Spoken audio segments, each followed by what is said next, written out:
Hello and welcome to Lavneesh sir की class. आज की शिक्षा निदेशालय राष्ट्रीय राजधानी क्षेत्र दिल्ली की वर्कशीट नंबर 35 जो कि कक्षा 10वीं के विद्यार्थियों के लिए है। यह ली गई है सामाजिक विज्ञान के लोकतांत्रिक राजनीति से और जिसमें हम जारी रखेंगे अपने पाठ संघवाद को। तो चलिए बिना समय गवाए शुरुआत करते हैं मेरे साथ और समझने की कोशिश करते हैं।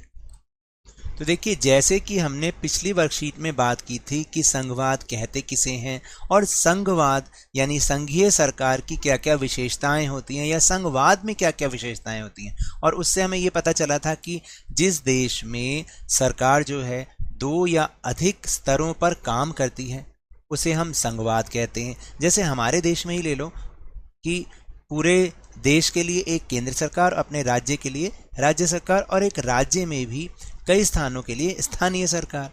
तो संघवाद की विशेषता तो हमारे यहाँ पर है। फिर हमने उसमें यह भी जाना था कि तीनों स्तरों की सरकार के जो भी कार्य क्षेत्र होते हैं, जो भी उनके अधिकार क्षेत्र होते हैं, वो संविधान में पहले से ही स्पष्ट रूप से वर्णित हैं। और कौन से विषय पर कौन कानून बनाएगा, जैसे कि संघ सूची पर केंद्र सरकार, राज्य सूची पर राज्य सरकार और समवर्ती सूची पर वो दोनों बना सकते हैं। और जो बाकी बचे हुए विषय होते हैं वो सारे के सारे केंद्र सरकार बनाती है। आज हम उसी श्रृंखला में और जानेंगे कि संघवाद की विशेषता में भाषाई राज्य भी होते हैं, वहाँ की भाषा नीति भी होती है, किस तरह से वहाँ पे स्थानीय स्तर की सरकार काम करती है उसके बारे में जानेंगे। तो सबसे पहले हम जानते हैं कि भाषाई राज्य के बारे में क्या यहाँ पर इस वर्कशीट में इंफॉर्मेशन दे रखी है। देखिए, भाषा के आधार पर प्रांतों का गठन हमारे देश की पहली और एक कठिन परीक्षा थी, क्योंकि आप सब जानते हैं कि भारत में अनेक भाषाएं बोली जाती हैं।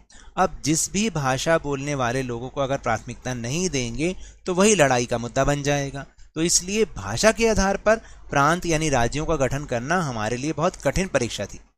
नए राज्यों को बनाने के लिए कई पुराने राज्यों की सीमाओं को भी बदला गया। जब एक भाषा के आधार पर राज्यों के निर्माण की मांग उठी तो राष्ट्रीय नेताओं को डर था कि इससे देश जो है वो टूट जाएगा। जैसे कि आज आप देखते हैं भाई, गुजराती बोलने वाले सारे गुजरात में, पंजाबी बोलने वाले सारे पंजाब में, है ना। इसी तरह से राजस्थानी बोलने वाले राजस्थान में। तो जब ये ऐसा हो रहा था तब हमारे देश के नेताओं को डर था कि कहीं देश टूट ना जाए। लेकिन केंद्र सरकार ने कुछ समय के लिए राज्यों के पुनर्गठन को टाला, परंतु हमारा अनुभव बताता है कि देश ज़्यादातर मजबूत और एकीकृत हुआ। प्रशासन भी पहले की अपेक्षा अधिक सुविधाजनक हुआ, क्योंकि अगर हम मान लीजिए गुजरात में जाते हैं तो वहाँ पर ज़्यादातर लोग गुजराती भाषा में ही कार्य करते हैं। अगर यही गुजरात वाले लोग अलग अलग राज्यों में मिले होते तो उनको बड़ी मुश्किल आती, तो वहाँ का प्रशासन भी बहुत मुश्किल होने लग जाता। फिर भाषाई राज्य के बाद बात करेंगे भाषा नीति। भाषा नीति को लेकर भी काफ़ी चर्चाएं हुई हमारे देश में, क्योंकि जैसे मैंने आपको बताया कि भाषा हमारे यहाँ पर एक बहुत मुख्य मुद्दा है, क्योंकि अलग अलग भाषाओं के लोग हमारे देश में इकट्ठे रहते हैं। भारत के संघीय ढांचे की दूसरी परीक्षा भाषा नीति को लेकर हुई।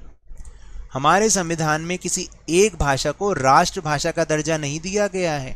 देखिए, हम कहते हैं कि हिंदी हमारी राष्ट्रभाषा है। हिंदी राष्ट्रभाषा नहीं बल्कि राजभाषा है, क्योंकि अगर राष्ट्रभाषा मानते तो दूसरी भाषा बोलने वाले लोगों को इससे परेशानी हो सकती थी।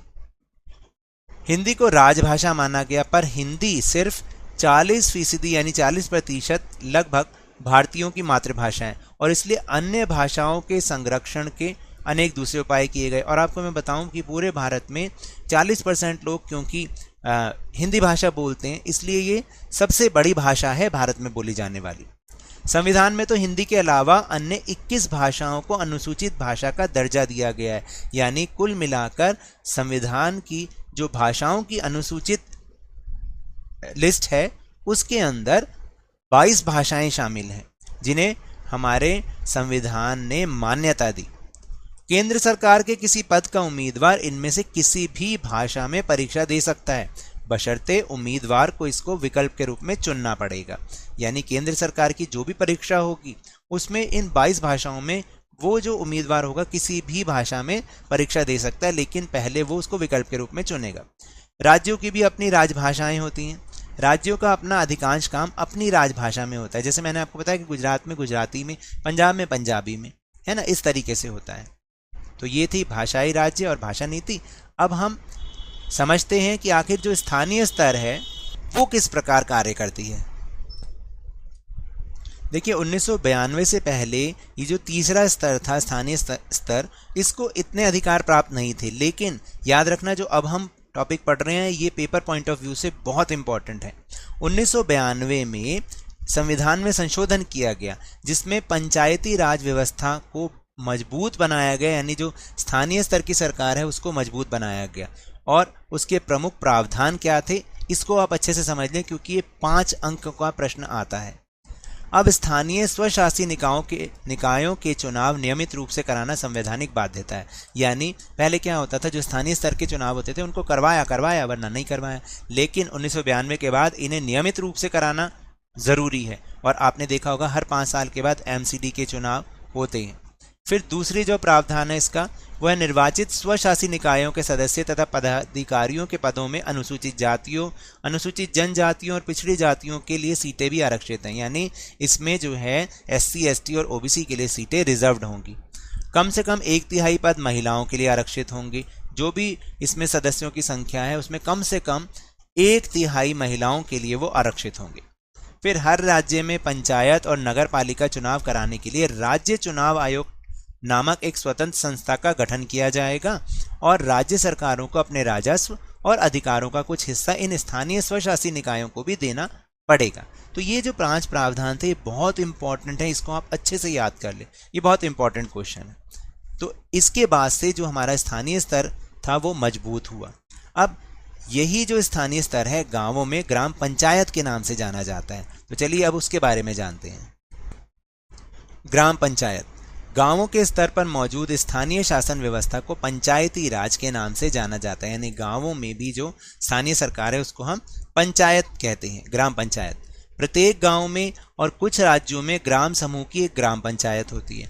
यह एक तरीके की परिषद है जिसमें कई सदस्य और एक अध्यक्ष होता है। सदस्य वार्डों से चुने जाते हैं और उन्हें सामान्यतः पंच कहा जाता है। अध्यक्ष को प्रधान या फिर सरपंच कहा जाता है और इनका चुनाव गांव अथवा वार्ड में रहने वाले सभी वयस्क यानी 18 या 18 से ऊपर वाले लोग मतदान के जरिए इनको चुनते हैं। जैसे कि शहरों में होता है या राज्य सरकार के लिए होता है या केंद्र सरकार के लिए होता है। फिर इससे ऊपर पंचायत से ऊपर पंचायत समिति होती है। ध्यान रखना पंचायत से ऊपर के स्तर पर पंचायत समिति होती है। स्थानीय शासन का ढांचा जिला स्तर तक होता है। कई ग्राम पंचायतों को मिलाकर पंचायत समिति का गठन होता है। इसे मंडल या प्रखंड स्तरीय पंचायत भी कह सकते हैं। इसके सदस्यों का चुनाव उस इलाके के सभी पंचायत सदस्य करते हैं। यानी हम जो गांव के लोग हैं वो पंचायत चुनते हैं। फिर ये जो आसपास के जितने पंचायतें होती हैं, कई ग्राम पंचायतें, उनके जो सदस्य होते हैं वो इन पंचायत समिति का गठन करते हैं।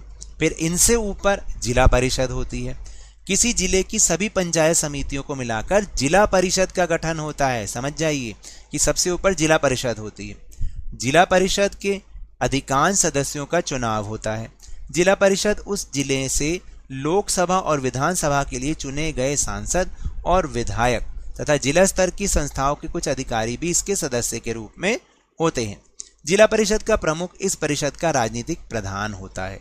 तो ग्राम पंचायत जो है ना उसके तो ये 3 स्तर हो गए। पहले सबसे नीचे ग्राम पंचायत, फिर उससे ऊपर पंचायत समिति और फिर सबसे ऊपर जिला परिषद। अब शहरों में इसे हम नगर निगम या नगर पालिका के नाम से जानते हैं। स्थानीय शासन वाली संस्थाएं शहरों में भी काम करती हैं। शहरों में नगर पालिका होती है, बड़े शहरों में नगर निगम का गठन होता है। जैसे हमारी दिल्ली में 3 नगर निगम है, पूर्वी दिल्ली नगर निगम, उत्तरी दिल्ली नगर निगम और दक्षिणी दिल्ली नगर निगम। नगर पालिका और नगर निगम दोनों का कामकाज निर्वाचित प्रतिनिधि करते हैं। नगर पालिका के प्रमुख नगर पालिका के राजनीतिक प्रधान होते हैं और आपको मैं बताऊं कि नगर निगम के जो राजनीतिक प्रधान होते हैं उनको हम मेयर कहते हैं। तो इस समय दिल्ली में 3 मेयर काम कर रहे हैं। तो चलिए अब हम चल रहे हैं अपने आसान से प्रश्नोत्तर की तरफ। तो पहला प्रश्न है कि पंचायत समिति का निर्माण किस प्रकार होता है। तो जो यहाँ पर आपने लिखना है ये आपका उत्तर नंबर 1 है। उत्तर नंबर 1 लिखना है आपको पंचायत समिति और फिर यहाँ से स्थानीय शासन का ढांचा जिला स्तर तक का होता है। कई ग्राम पंचायतों को मिलाकर पंचायत समिति का गठन होता है। इसे मंडल या प्रखंड स्तरीय पंचायत भी कह सकते हैं और इसके सदस्यों का चुनाव उस इलाके के सभी पंचायत सदस्य करते हैं। यहाँ तक ये आपका उत्तर नंबर 1 कहलाएगा। ठीक है, अब चलते हैं प्रश्न नंबर 2 पर। भारत की भाषा नीति पर एक नोट लिखिए। तो ये है आपका उत्तर नंबर 2। बहुत आसान है, इसी वर्कशीट में से ही देख के लिखना है भाषा नीति, और उसके लिए आपको यहाँ से लिखना है ये पॉइंट, ये पॉइंट, ये पॉइंट और ये पॉइंट। ठीक है, तो यहाँ से यहाँ तक ये आपका दूसरे प्रश्न का उत्तर हो जाएगा। इसको आपने बहुत ध्यान से लिखना है और पॉइंट वाइज ही लिखना है। तो टेलीग्राम ऐप पर भी हमने अपना चैनल बनाया है लवनीश सर की क्लास, जिसका लिंक आपको इस वीडियो के डिस्क्रिप्शन बॉक्स में मिलेगा, जहां मैंने लिखा है कि ज्वाइन आवर टेलीग्राम चैनल, वो वाला लिंक है। आप वहां से हमारे चैनल के साथ जुड़िए और सारे वीडियोस के लिंक आपको एक साथ मिल जाएंगे, आपको कहीं ढूंढने की ज़रूरत ही नहीं पड़ेगी। तो ये तो थी आज की वर्कशीट। अगर मेरे तरह समझाने से अब आपको समझ में आने लगा है तो इस चैनल और वीडियो को लाइक कीजिए, लाइक का बटन दबा दीजिए, शेयर कीजिए, और अगर आप नए हैं ना तो सब्सक्राइब भी कर लीजिए, और ताकि आपको नोटिफिकेशन मिलती रहे। लेकिन याद रखिएगा, घर से बाहर निकलते समय मास्क अवश्य लगाएं, और जब भी आपकी बारी आए कोरोना का टीकाकरण जरूर करवाएं, क्योंकि कोरोना को हराना है और जिंदगी को एक बार फिर से सुहाना बनाना है। इसी उम्मीद के साथ बहुत बहुत धन्यवाद।